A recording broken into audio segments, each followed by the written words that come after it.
आता घर घेणाऱ्यांसाठी एक अतिशय आनंदाची बातमी आहे। सिडकोच्या घरांच्या किमती 10% कमी करण्याचा निर्णय घेण्यात आलाय।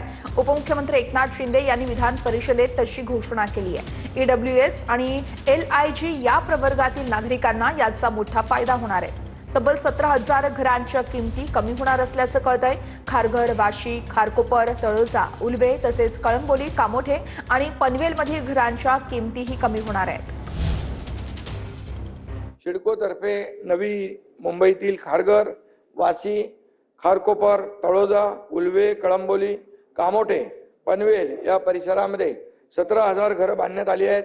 त्या घरांची लॉटरी प्रक्रिया पुढील 2 महिन्यात पूर्ण करण्यात येणार आहे।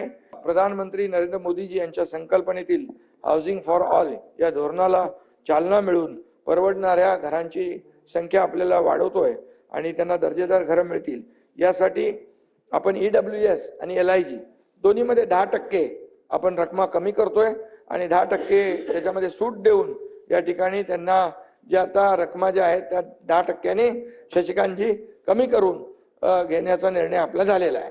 बघूयात पुढची बातमी। विधान भवन परिसरामध्ये भास्कर जाधव आणि प्रसाद लाड यांची भेट झाली आहे। दोघांमध्ये काही वेळ गप्पा सुद्धा रंगलेल्या आहेत।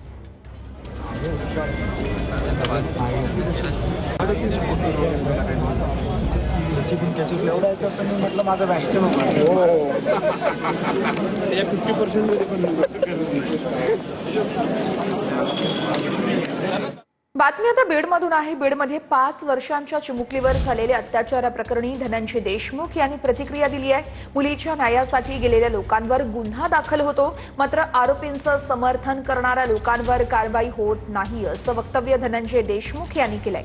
या बी टीमवरती कारवाई करण्यासाठी मुख्यमंत्री फडणवीसांनी लेखी पत्र लिहिणार असं देखील देशमुख यांनी स्पष्ट केलेलं आहे।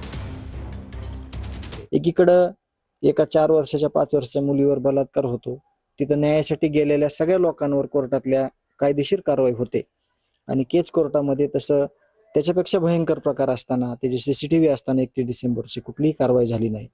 तर मला ह्याच्यातून एक सांगायचं आहे की आरोपीचं समर्थन करणारे लोकप्रतिनिधीपर्यंत ज्यांना की भरसभेत आठवण येते, एक टीम आहे जी की पाठीमागं मी बोललो होतो की ही बी टीम आहे।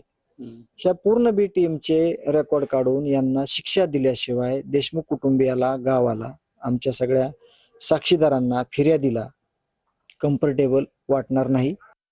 नागपूर विमानतळासाठी बाह्य मार्ग तयार करण्यासंदर्भात बैठक पार पडली। मुख्यमंत्री देवेंद्र फडणवीस आणि केंद्रीय मंत्री नितीन गडकरी यांच्यात बैठक पार पडलेली आहे। बैठकीला मंत्री चंद्रशेखर बावनकुळे तसेच आमदार परिणय फुके हे देखील उपस्थित होते। विमानतळातून शहर आणि महामार्गांकडे जाणाऱ्या बाह्य मार्गांची क्षमता वाढवण्यासंदर्भात बैठकीत चर्चा झाली आहे। वाहतूक कोंडी टाळण्यासाठी नियोजनबद्ध उपाय या ठिकाणी करण्यासंदर्भात देखील चर्चा झाल्याची माहिती मिळते आहे।